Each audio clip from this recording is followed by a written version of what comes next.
আজ আমরা বানাবো একটা ভীষণই হেলদি রেসিপি, ওটস স্মুদি। কিভাবে বানাবো আমি বানাতে বানাতে বলে দেব।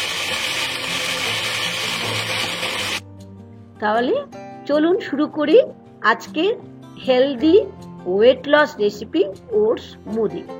এর জন্য আমি নিয়েছি একটা বোলের মধ্যে নিয়ে নিচ্ছি বড় চামচে 4 চামচ ওটস তো আমাদের লাগবে।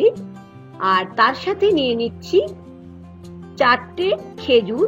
আর আমি এই খেজুরগুলো কিন্তু সিডলেস ব্যবহার করছি, মানে বীজ ছাড়া খেজুর। নিয়ে নিলাম 1.5 কাপের মতো জল। ওটস, খেজুর আর জল দিয়ে এটাকে আমি মিনিট 10 ভিজিয়ে রাখবো। আর 10 মিনিট যদি আপনারা ভেজান তাহলেই বুঝতে পারবেন ওটস আর খেজুরটা একদমই নরম হয়ে যাবে। এখন ফেরত এলাম 10 মিনিট পরে।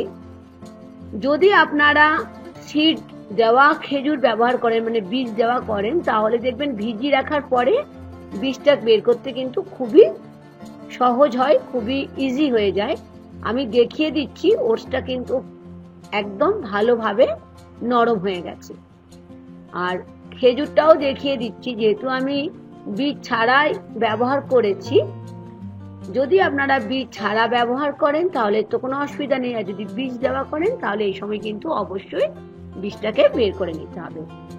আমি আজ বানাচ্ছি ওটস স্মুদি অ্যাপেল আর ব্যানানা দিয়ে, তাই জন্য এখানে নিয়েছি একটা আপেল, যেটা পরিষ্কার করে ধুয়ে রেখেছি। আমি এটা একটা অ্যাপেল কাটারের সাহায্যে এটাকে কেটে নিচ্ছি। আপনারা কিন্তু ছুরি বা বটি দিয়েও আপনাদের পছন্দ মতো সাইজে কেটে নিতে পারেন।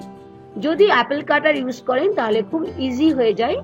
জাস্ট একবার ঢুকিয়ে দেখলেন তো কিভাবে কাটলাম, আর উল্টো দিক করে আমি হালকা হালকা ভাবে চাপ দিচ্ছি, এক একটা পিস কিন্তু বের হয়ে যাচ্ছে। এটাতে খুব সহজেই অ্যাপেলটা একসাথে কাটা হয়ে যায়। এখন ছোট ছোট পিস করে নিচ্ছি অ্যাপেলের টুকরোগুলোকে।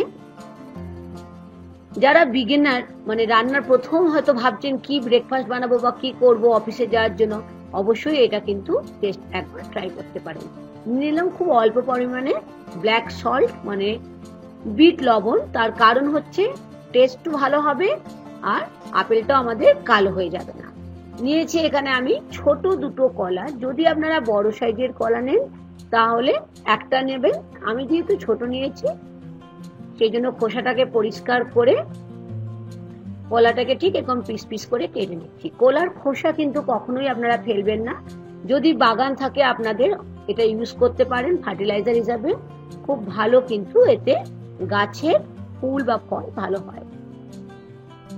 এরপরে স্টেপ, মানে যেটা ফাইনাল স্টেপ আমরা করব, নিয়ে নিচ্ছি একটা মিক্সি গ্রাইন্ডার। মিক্সি জারটা আমি খুলে নিলাম। খুলে যে ওটসটাকে খেজুর দিয়ে জল দিয়ে 10 মিনিট ধরে আমি ভিজিয়ে রেখেছিলাম সেটা নিয়ে নিচ্ছি মিক্সি জারের মধ্যে। এই রেসিপিটা কিন্তু খুব সহজ আর ভীষণ ভীষণ হেলদি। আমাদের বিজি স্কেডিউলে সকালের ব্রেকফাস্টের জন্য আপনারা কিন্তু এটা রাখতে পারেন। ওটসটা নেওয়ার পরেই নিয়ে নিলাম যে কলাটাকে ছোট ছোট করে কেটে রেখেছিলাম, আর নিয়ে নিচ্ছি আপেল। আমি এখানে একটা বড় সাইজের অ্যাপেল নিয়েছি। আপনারা যদি মনে করেন অ্যাপেলের সাইজ ছোট নেবেন সেটাও নিতে পারেন, তবে ফ্রুটস যতটা খাবেন শরীরের জন্য খুবই ভালো। আর নিয়েছি বড় চামচের 1 চামচ ফ্লেক্সিড। ফ্লেক্সিড যদি না থাকে আপনারা এখানে ড্রাই ফ্রুটস হিসাবে অ্যালমন্ড নিতে পারেন, যেমন আমি এখানে অ্যালমন্ডও নিয়েছি পাতলা পাতলা করে কেটে। কাজু বাদাম নিতে পারেন, কিশমিশ নিতে পারেন। আর নিয়ে নিয়েছি 1/2 চামচের মতো দারুচিনি পাউডার। যদি দারুচিনি পাউডার না থাকে তাহলে দারুচিনিটা গুঁড়ো করেও নিতে পারেন। নিয়ে নিচ্ছি 1/2 কাপ থেকে 1 কাপের মতো দুধ। দুধটা নিজেদের যতটা ঘনত্ব যতটা বেশি আপনারা মনে করবেন একটু পাতলা খাবেন তাহলে দুধটা একটু বেশি দেবেন। এখন মিক্সি জারে নিয়ে জারটা আটকে নিলাম।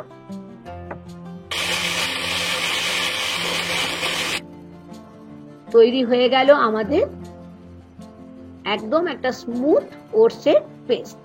দেখেই বুঝতে পারছেন কতটা স্মুথ হয়েছে। যদি দেখছেন খোলার পরে স্মুথ হয়নি তাহলে আরো অল্প দুধ দেবেন, দুধ দিয়ে পর আর একবার ঘুরিয়ে নিতে পারেন। জলের থেকে দুধ ব্যবহার করলে খেতেও ভালো হবে, শরীরের জন্য ভালো। আমি দেখিয়ে দিচ্ছি, দেখেছেন কতটা থিকনেস। তৈরি হয়ে গেল আজকের একটা ভীষণ ভীষণ healthy recipe, weight loss recipe. বা যারা বিগিনার, যারা প্রথম রান্না করে ঢুকছেন, সকালের ব্রেকফাস্ট কি বানাবেন, বা যারা প্রেগনেন্ট মাদার, তারাও এই রেসিপিটা ট্রাই করতে পারেন। একদম শেষে আমি কিছু ড্রাই ফ্রুটস দিয়ে দিচ্ছি আর কিছু চকো চিপস দিয়ে দেব। ড্রাই ফ্রুটসের মধ্যে অ্যালমন্ড, কাজু বাদাম, কিশমিশ ব্যবহার করছি। আশা করি আজকের হেলদি ওটস স্মুদি রেসিপি আপনাদের খুবই ভালো লেগেছে। ভালো লাগলে অবশ্যই বাড়িতে ট্রাই করবেন আর আমাকে জানাতে ভুলবেন না আজকের রেসিপি আপনাদের কেমন লাগলো।